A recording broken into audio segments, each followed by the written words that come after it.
नमस्कार दोस्तों, मेरा नाम है वरिंदर मैक्स। आज मैं आपको बताऊंगा कि मैक्स म्यूज़िक स्कूल की शुरुआत कैसे हुई और कैसे ये स्टेप बाय स्टेप चलते चलते चलते इतनी बड़ी ऑर्गेनाइजेशन बन गया है। मैंने फ़र्स्ट टाइम जो गिटार ख़रीदा मैंने फ़र्स्ट टाइम गिटार ख़रीदा 31 अक्टूबर 2010 को। मेरे एक टीचर मेरे साथ गए थे गिटार ख़रीदने के लिए, तो इसलिए मैं अच्छा गिटार ले पाया। और उसके बाद मैंने थोड़ा बहुत सीखा एक दो महीना यहाँ पे पंजाब पटियाला में। और उसके बाद मैं एलपीयू चला गया पढ़ने के लिए, लवली प्रोफेशनल यूनिवर्सिटी जलंधर में। तो वहाँ पे मैं मिला, वहाँ पे अमन सर थे, अमन लूथरा जी। उनसे मैंने गिटार सीखा। फिर वो ऑस्ट्रेलिया चले गए। उसके बाद वहाँ पे वीर सर थे, वीर सर से मैंने गिटार सीखा। बिन्नी सर थे, बिन्नी सर से गिटार सीखा। इन सब लोगों से मैंने वहाँ पे गिटार की ट्रेनिंग ली। और सीखते सीखते मैंने उधर वीर सर के साथ थोड़ा बहुत ऐसे रमाडा में वो प्ले करते थे, तो उनके साथ भी मैंने प्ले करना शुरू कर दिया। वहाँ पे मेरे को स्टेज फियर थोड़ा ख़त्म हो गया। और उसके बाद जैसे मेरी ग्रेजुएट, बस इतना ही साथ, मतलब थोड़ा थोड़ा मैं उधर काम जो था मैंने स्टार्ट करना शुरू कर दिया था, सीखने के साथ साथ ही जितना आता था मुझे। तो ये बात है 2015 के आसपास की, 2015 के आसपास की। 2015 में मैं स्टडी करके अपना घर पे बैठा था। तो घर पे हर रोज़ थोड़ा सा झगड़ा होता था इस बात पे लेके। मेरे पिताजी मुझे हमेशा डांटते रहते थे कि कुछ कर ले, कुछ कर ले, कुछ कर ले, कोई नौकरी देख ले, कोई काम धंधा देख ले। तो इस बात को लेके बहुत सारा मुझे बोलते रहते थे सुबह से लेके शाम तक। तो मैं एक दिन इतना परेशान हो गया, इतना परेशान हो गया, मैंने भाग जाऊंगा मैं घर से, क्यों ना घर से मैं चला जाऊँ कहीं पे दूर, ऐसे बोलते रहते हैं।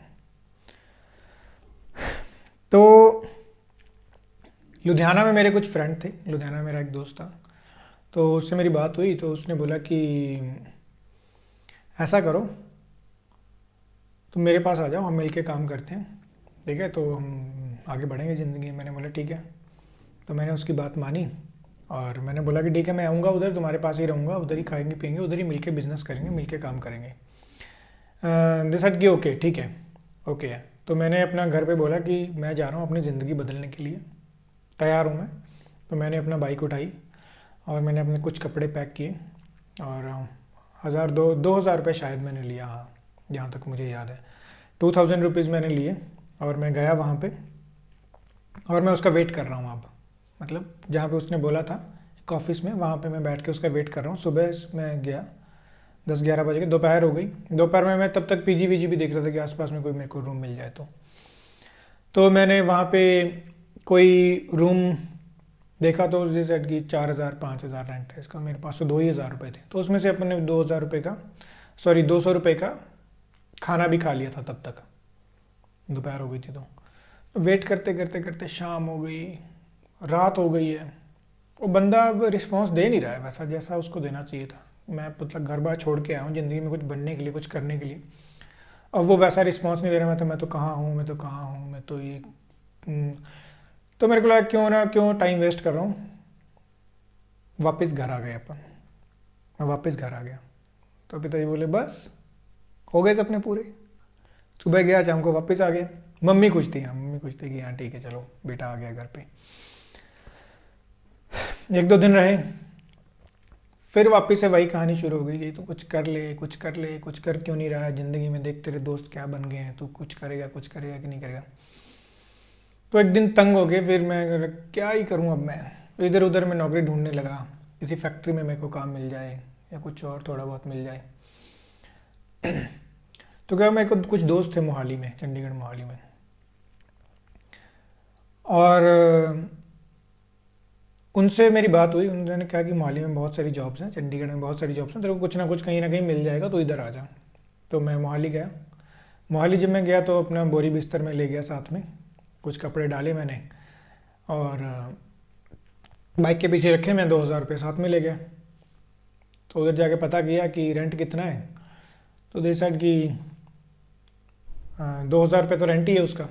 तो मैंने उसमें से उसको 1,600 रुपया जो है, रोशन था उधर, रोशन केयर टेकर रोशन, 1697 फेज़ 5 मोहाली में। तो उसको दिया मैंने उधर, उसको 1,600 रुपया दिया उसको फर्स्ट मंथ। थोड़े से पैसे मेरे पास बचे थे खाना वाना खाने के लिए, जब तक अगले महीने का आएगा तब तक अगले महीने देखेंगे कि क्या होता है। आ तो गई हैं अब। तो कुछ दोस्त थे, वो खाना वाना उन्होंने दिया अपने पीजी से, चोरी चोरी करके खाना दिया, तो खाना खाया। और ऐसे ही कुछ 5 से 10 दिन मैंने अब तक एक कंपनी में ट्रेनिंग एज ए ट्रेनर, मतलब ट्रेनी एज ए ट्रेनी में ट्रेनिंग करना शुरू कर दिया था एक कंपनी में, प्राइवेट कंपनी में। तो वहाँ पे ट्रेनिंग कंप्लीट हुई तो मेरी जॉब लगी वहाँ पे। उन्होंने बोला कि तुम्हें 7500 रुपीज़ पर मंथ मिलेंगे। अब बोले हम ठीक है डन, अब ज़िंदगी का मज़ा आएगा पूरा, एकदम सही होगा अब। तो उसी महीने डेंगू भी हो गया। डेंगू हुआ तो 7500 की जगह मेरे को छुट्टियाँ बहुत सारी कर ली तो मिले 5500 रुपये। ठीक है, सेकंड मंथ भी शुरू हुआ। अच्छा क्यों ना पार्ट टाइम गिटार सिखाना शुरू किया जाए।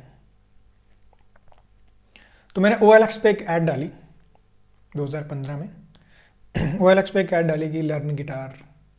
फीस मैंने उस टाइम पे रखी 1000 रुपया, 1000 रुपीज़। 1000 रुपये मैंने फ़ीस रखी। और एक लड़के का कॉल आया कि मुझे गिटार सीखना है।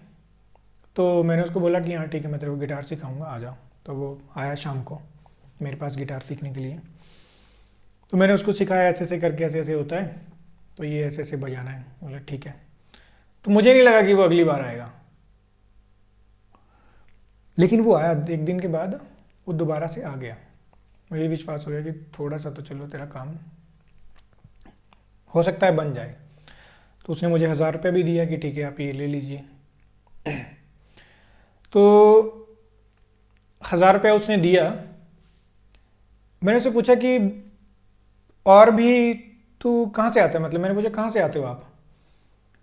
तो उसने बोला कि मैं सेक्टर 1 चंडीगढ़ से आता हूँ। सेक्टर 1 चंडीगढ़ तो 25 किलोमीटर दूर है। तो 25 किलोमीटर रास्ते में क्या और गिटार सिखाने वाले नहीं है क्या, मतलब और जगह पे तू इस कैसे, मतलब बात कैसे बन रही है।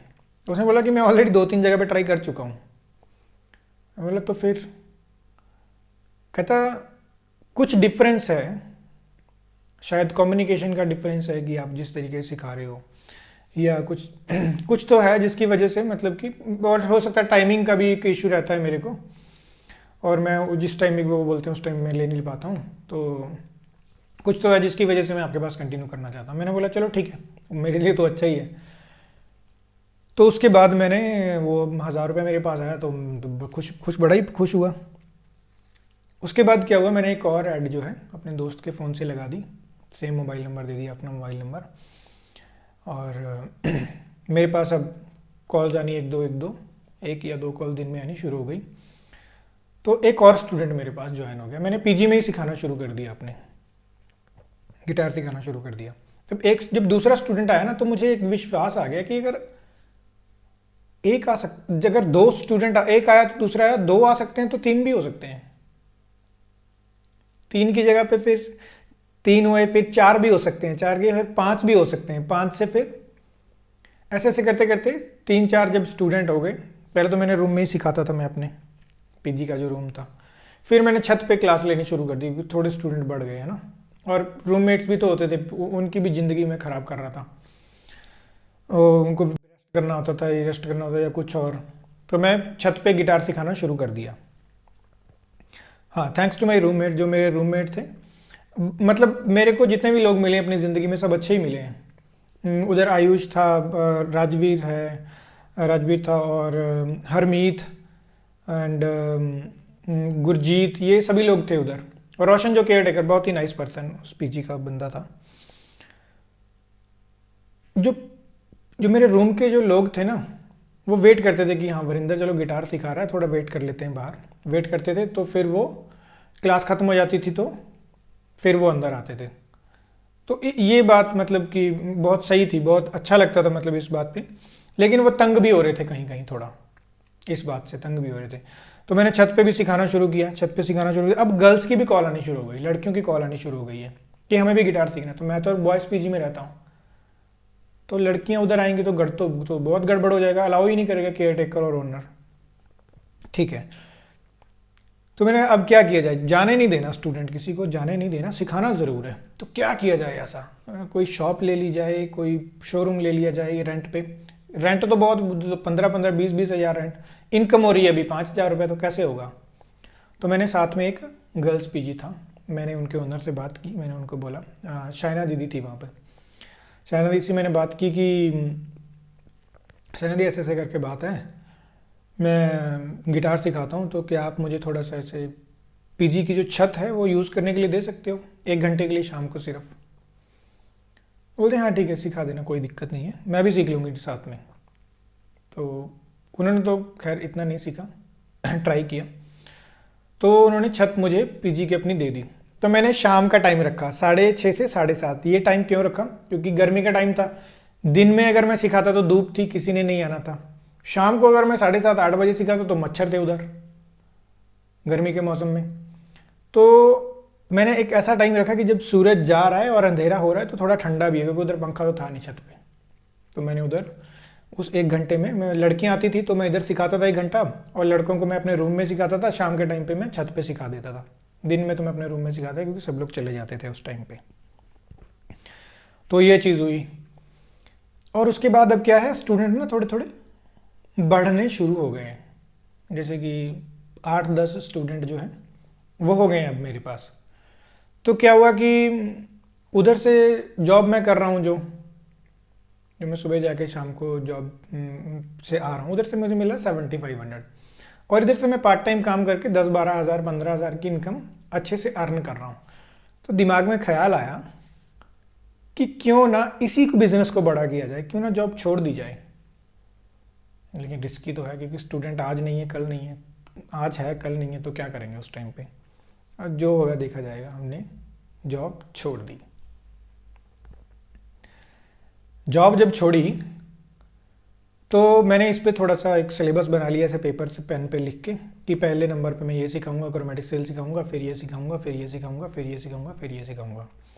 और इससे मैं गिटार के साथ कनेक्टेड भी रहूँगा, ना चाहते हुए मैं प्रैक्टिस करता रहूँगा। ठीक है, तो मैं पीजी में 10-12-15 लोग 20 हो गए हैं पीजी में गिटार सिखाने के लिए आते रहते हैं। 5-5 का बैच बना दिया, 2-3 बैच, एक सुबह एक दोपहर में एक शाम को बना दिया मैंने। 5-5 लोगों के 3 बैचेस बना दिए हैं। अब यहाँ पे एक ज़बरदस्त काम खराब करने वाली चीज़ हो गई। एक दिन पीजी के ओनर आए, सुरेश बंसल जी। उन्होंने बुलाया, बोला कि वरिंदर इधर आओ। मैं हाँ जी बोलिए। कहते मुझे पीजी के कुछ लड़कों से एक शिकायत आ रही है कि बाहर के कुछ लड़के आ रहे हैं और तू गिटार सिखा रहा है इधर। मैं बोला हाँ जी बिल्कुल सिखा रहा हूँ। कहते मुझे पता है तू बहुत मेहनत कर रहा है, बहुत अच्छे तरीके से उनको सिखा रहा है, लेकिन अब से ये नहीं चलेगा। मैं बोला सर दिक्कत क्या है? कहते क्योंकि एक तो बाहर का लड़का आ रहा है, इधर से कोई सामान उठा के ले गया, कुछ चोरी करके ले गया, कोई गड़बड़ हो गई तो कौन जिम्मेदार है इस बात का। और जब तुम गिटार बजाते हो तो शोर बहुत होता है इस चीज़ का, सभी लोग डिस्टर्ब होते हैं। बात तो सही थी उनकी। तो अब क्या किया जाए? मैं बोला ठीक है कोई दिक्कत नहीं, मैं अगले महीने से मना कर दूंगा। कोई कहते अगला महीना नहीं, आज से ही इसी वक्त, कल यहाँ पे क्लास नहीं होनी चाहिए। अरे बाप रे, ये तो बड़ा बुरा फंस गए, क्योंकि पैसे लेकर लेकर तो मैं खर्च कर चुका था स्टूडेंट से। अब क्लास स्टूडेंट को मिलेगी नहीं क्योंकि जगह है नहीं हमारे पास सिखाने के लिए। तब क्या किया जाए? बड़ा पंगा हो गया। अब इनकी इतनी इनकम भी नहीं है कि मैं कोई जगह रेंट पे ले सकूं। जॉब भी छोड़ दी है, काम खराब हो गया एकदम। अब क्या किया जाए? सोच रहे हैं सोच रहे हैं सोच रहे हैं सोच रहे हैं। तो मैंने क्या किया, मैंने सोचा कि क्यों ना किसी की छत जो है वो रेंट के ऊपर ले ली जाए, किसी का लॉन जो है या कोई पार्क छोटा मोटा कोई रेंट के ऊपर ले ले जाए, उसको थोड़ा बहुत पैसे दे देंगे और तो बन जाए बात। तो मैं एक घर पे गया, मैंने बोला कि बेल बजाई तो उन्होंने बाहर आए। मैंने बोला कि मुझे ना आपकी घर की जो छत है अगर मुझे दे सकते हैं रेंट के लिए। अरे कमरा तो सुना है रेंट पे लेते, छत रेंट पे लेते हुए पहली बार सुन रहे हैं हम। छत कौन लेता है भाई रेंट पे? मैंने बोला मैं गिटारिस्ट हूँ और गिटार सिखाना है। गिटारिस्ट उसको तो बिल्कुल भी नहीं देना। इधर बाहर के लोग आएंगे तो कहाँ पे गाड़ी खड़ी करेंगे, कहाँ पे बाइक खड़ी करेंगे, और तुम लोग शोर भी बहुत करोगे, गिटारिस्ट तो नहीं देंगे। तो मैंने 3-4 जगह पैसे ट्राई किया, सबका वही रीज़न कि बाहर के लोग आएंगे वो तो हम अलाउ करेंगे नहीं, तो गाड़ी बाइक वो कहाँ पे खड़ी करेंगे वो अपनी, ठीक है। और ये और शोर भी बहुत होगा। गिटारिस्ट और शोर, ये हर वर्ड हर जो बंदा था वो यही बात बोल रहा है कि शोर होगा, हम नहीं दे सकते हैं। तो मैंने बोला कि क्या करें, अब तो पैसा भी लेके हजम कर लिया है हमने स्टूडेंट से, कल से उसको क्लास मिलेगी नहीं। तो मैंने बोला एक लास्ट ट्राई करते हैं। कोने में एक घर है, वहाँ पार्क बनाया हुआ है उन्होंने, जैसे घर के बाहर हम ऐसे बना लेते हैं ना, छोटा सा लॉन पार्क बना लेते हैं। तो काफ़ी सुंदर पार्क है, और उस घर के बाहर ऑडी खड़ी है, मर्सिडीज खड़ी है, और बड़ी बड़ी गाड़ियाँ खड़ी हैं। मतलब रिच लोग थे, एकदम रिच। तो मेरे दिमाग में एक बात आई कि इतना अमीर बंदे, इतने अमीर लोग मेरे 2,000 रुपये के लिए, 1,000 2,000 या 5,000 रुपये के लिए क्या अपना लॉन जो जो पार्क है अपनी, वो रेंट पे देंगे मुझे? वो तो देंगे नहीं। वो तो सिंपल है, जो बंदा लाखों रुपए कमाता है महीने का, वो 2,000 रुपये के लिए अपना लॉन मतलब रेंट जो है वो देगा मुझे अपने रेंट पे? कभी नहीं देगा। मैंने कहा, चलो फिर भी एक बार पूछ लेते हैं। मैंने बेल बजाई, टन टन बेल बजी, और अंदर से एक लड़की बाहर आई। तो मैंने उसको बोला कि मैं ना एक्चुअली आपका जो ये पार्क है, इसको मैं रेंट पे लेने के लिए आया हूँ। उसने मेरी बात पूरी सुनी भी नहीं और बंद करके दरवाज़ा चली गई अंदर। मैंने वो सोचा, जो सोचा था वही हुआ ना। एक्चुअली में वो जो ओनर थी आंटी उस घर की, उसको बुलाने गई थी। तो वो जब तक मैं जाने लगा तब तक वो आंटी आ गई उधर से। तो मैंने आंटी को बोला कि आंटी जी, मैं एक्चुअली गिटार बजाता हूँ और मुझे गिटार सिखाना है। मेरे पास 2-3 स्टूडेंट हैं और मुझे ये आपका जो पार्क है ये रेंट पे आप मुझे दे दो। कहते सिखा दो। मैं दंग रह गया, सिखा दो? मतलब आप पूछ तो लो कि मेरा नाम क्या है, मैं कहाँ से रहने वाला हूँ, मेरा आई कार्ड है मेरे पास, मैं चोर हूँ, ठग हूँ, आतंकवादी हूँ, कौन हूँ? पूछ तो लो, सीधा बोल दिया सिखा दो। तो आज से पहले मेरे मन में एक धारणा थी। वो धारणा क्या थी? मेरे मन में एक, मैं कैसे सोचता था, मतलब उन आंटी से मिलने से पहले मैं ये सोचता था कि जो अमीर लोग हैं ना, वो बुरे हैं। या तो वो 2 नंबर का कोई काम करते हैं इसलिए वो अमीर बने हैं, या वो कोई मतलब कि कोई धोखाधड़ी करके या कुछ इस तरीके से करके अमीर है तो बुरा है। मतलब मेरे बचपन से ही मुझे ये, मतलब मैंने जहां भी सुना कि अमीर है तो बुरा है वो। लेकिन उस दिन मेरी ये धारणा बदल गई, पूरी एकदम चेंज हो गई उस दिन, कि ज़रूरी नहीं है कि अगर सामने वाले के पास पैसा है तो वो बुरा ही है। ऐसा नहीं है। उस दिन मैं चेंज हो गया।